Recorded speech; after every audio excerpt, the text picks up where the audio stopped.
I got a question, and maybe you have an answer. My question is simple. Where have all the games gone? I remember a time where I would mark my calendar because I needed a reminder as well as some time to save up to buy the games as they came out.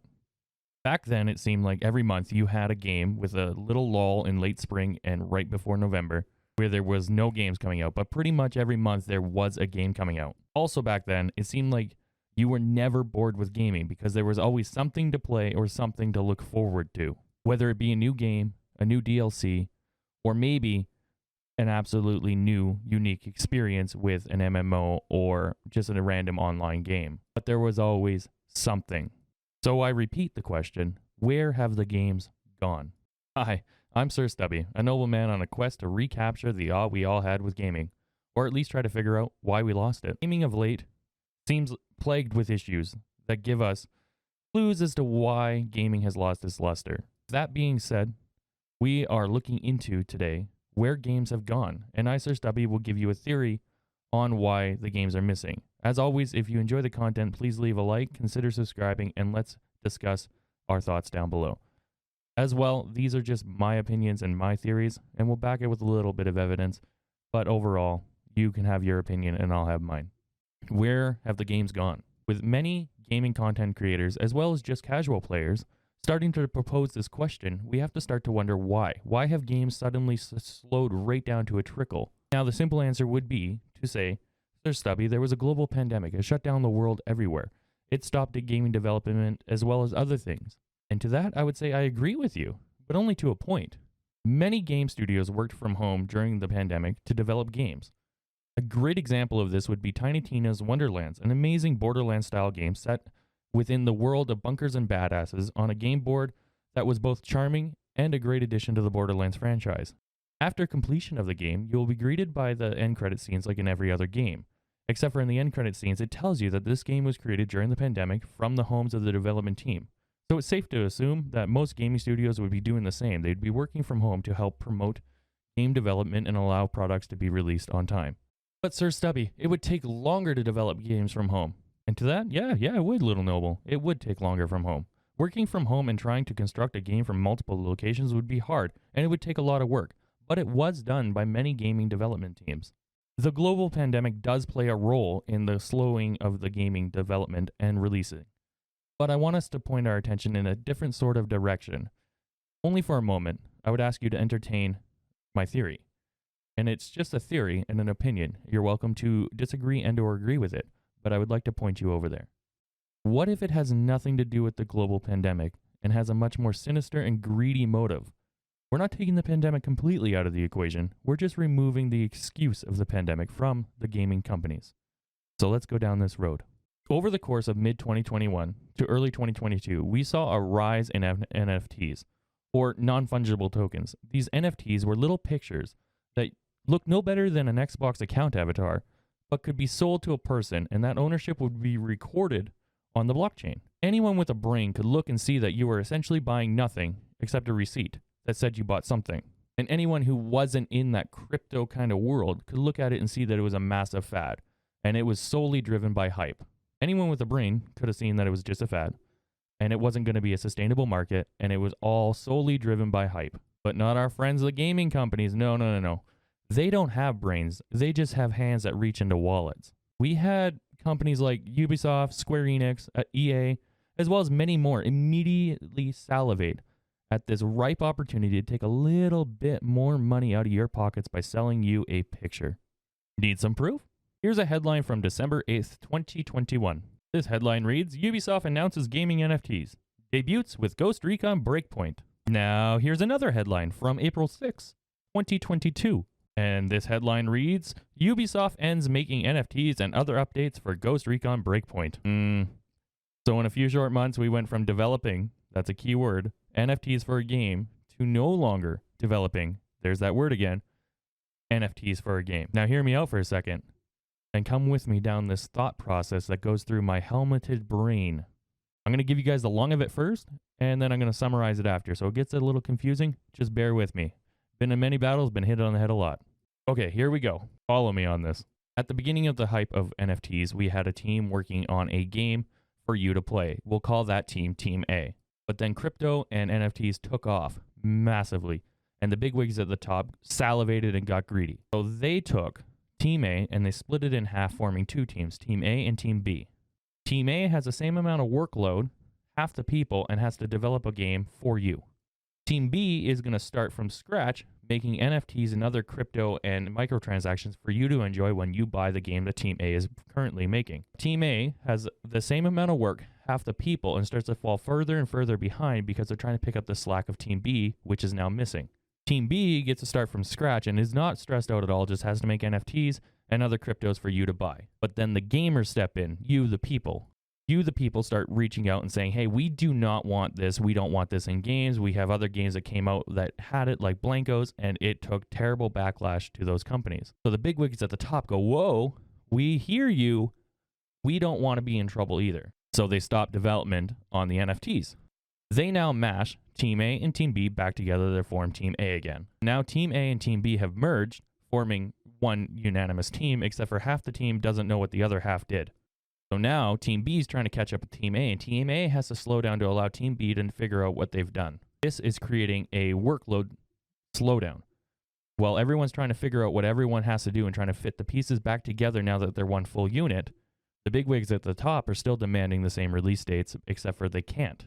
So basically, you took two teams and made one team, made two teams, made one team. I know that might have been a little confusing, so let me break this down into simpler terms. They pulled development teams off of a video game to make NFTs and other slimy money-grabbing schemes. And then if we take this entire example and we copy and paste it onto every single development studio and publisher for video games that decided to hop on the NFT fad train, we start to paint a picture of why gaming is all of a sudden grinding to a halt. Using this theory and applying it to all studios, we can start to see why games are being delayed. Now, this is just a theory, but let's indulge it a little further if you would all be so kind. If gaming studios took teams, split them up, and then spent time developing other products just for those products to fail and not be a viable option, then wouldn't those same game studios have to come up with a reason why games are taking longer to release? They also probably have to come up with a reason that doesn't make them look bad and doesn't draw attention to the fact that they had a failed second product tied to the original development. Enter in the PR speak. We just want to release you the best product possible. Hold up. I mean, it still needs more time and polishing. Sorry. Actually, what I mean to say is we don't want to put a crunch on our development team. Okay. Last one, I swear. The never before said, we don't want to release a product that isn't ready and is not up to ours and or your standards. Game development teams that are falling behind love to say these key phrases to you to make you seem like they're doing you the favor and they're helping you have the best product available. But we hear this all the time from other game studios. Look at Battlefield 2042, Cyberpunk. Other game studios say these exact same things and nothing changes because they already have done what they're going to do.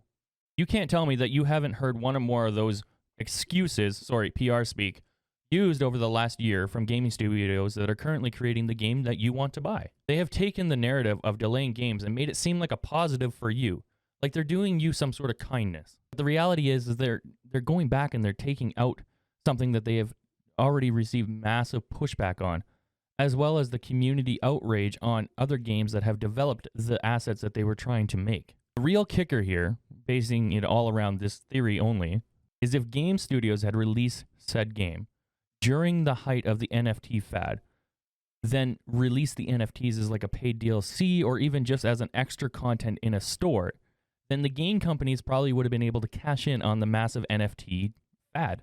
But gaming companies don't have brains.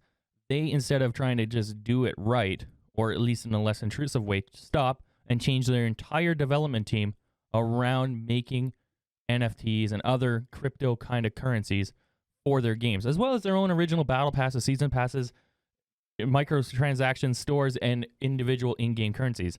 They changed their entire development cycle around developing that rather than trying to cash in on it with a completed product. And now most of these studios have a giant mess to clean up, hence the delays. Now, as I've said many times in this video, this is just a theory. Do I personally, Sir Stubby, think that this theory is correct? Yes, because it seems like a lot of game companies that were saying that they were going to do NFTs and other crypto things are now the same companies saying, hey, we're delaying the game not for us, but for you, so you have the best product possible. I believe in everything we just said, but I want to take it just a little bit further and see if we can't dig up my own theory a little bit more. Gaming studios always watch what the competition is doing, whether that's a new release, a new DLC, or a new microtransaction model, or even, hey, look at Elden Ring, it did amazing and it has none of the shit that we just talked about. Gaming studios are basically giant spies on each other. They all sit there and they cuck each other and try to figure out what the other one's doing so they can go and screw over the other one. So it stands to reason that gaming companies and publishers would be watching gaming releases like Halo Infinite, a massive awaited game. A game that people were excited to, and then saw the backlash that that game received over its microtransaction model, its battle pass model, and other issues that that game had. It also stands to reason that they'd be watching the other side of it too, which is Gran Turismo 7, which released with nothing but vile hatred from its gaming community and all gamers alike, based off around its microtransaction model. These gaming companies would then see the backlash that these games received and go, we don't want that. So then they would go back to their drawing boards and try to rewrite their own version of the microtransaction models and DLCs and ways to get money out of your pocket. Now, a lot of these companies are under the same publishers as like Activision or EA, which means a lot of these gaming companies already were making the same models of the games that you guys had already released. They were already going to use the pay-to-win model or the microtransaction model that were in other games released under the same publisher because gaming companies are also lazy. An asset is an asset, so let's not make a new asset. But it's safe to say that if one had already done it, they all are going to do it. You can take Fortnite as an example. It released skins at $20 a pop, and now the standard rate for a skin in a video game is about $20 a pop. But before, it could have been $2, $3. Once one leads the charge, everyone follows. Somebody breaks the snow, everyone walks in the path behind it. Now, with the release of Diablo Immortal, you can really look at it two ways. There's it made $24 million in 2 weeks, so gaming devs can do whatever they want. Or you can look at it like Diablo Immortal's backlash and pure rage that gamers have for it says that gamers have had enough. Now, either way you look at it, all we know for certain is microtransactions are here to stay. NFTs might not be, which probably caused the massive delays, but microtransactions are. So this is my theory, where games have gone. I believe that they're being delayed due to poor management, greedy bigwigs, and gaming studios being split up to make a game as well as microtransactions, NFTs, and other crypto market schemes. The game being a game is no longer a viable product. The game has to also be a money-making casino machine. Hence Diablo Immortal's $24 million. It's basically a casino for loot. I believe that each studio that saw the NFT market booming and shifted development to an NFT-focused business model, but then after backlash, had to shift back to making a game like a game studio should model, are now making excuses so they can deal with less backlash and be able to backpedal a little bit more behind the curtain so you can't see quite what's going on. So I kind of want to do something a bit different. I want to leave you guys with a psychic prediction from Sir Stubby's helmeted brain to the world. I, Sir Stubby, believe that gaming companies are recording record profits right now. I foresee layoffs happening while they blame it on inflation. I also foresee game prices jumping because of inflation. Cost of production and inflation costs and all this for your digital product that isn't even a physical thing. Inflation have gone up. All while this is happening, games are going to be released in unfinished states and broken messes, which will then be blamed on having less development staff due to layoffs, due to the inflation that is causing your game prices to go up. I believe the next big thing you're going to hear in gaming is inflation this and inflation that. And that's why they have to add more microtransactions to pay for development.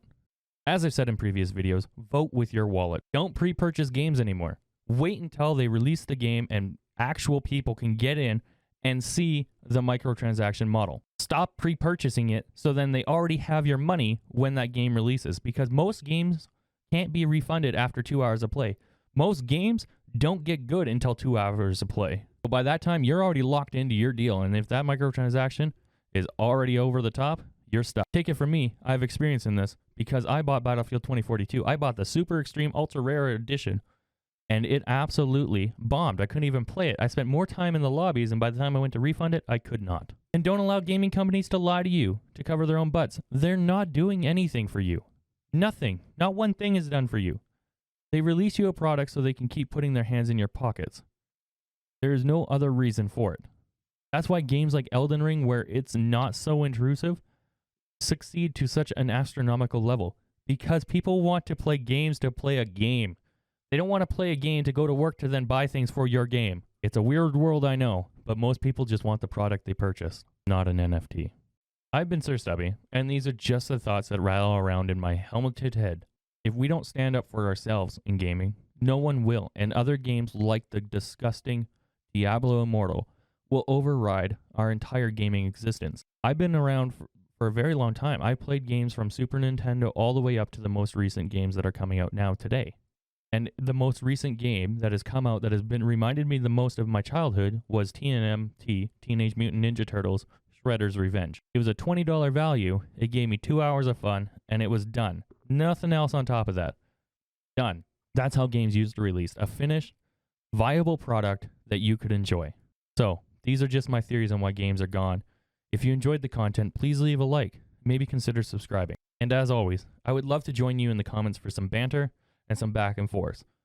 But anyways, guys, I'll see you in the next one. And I'm Sir Stubby, and I'm out.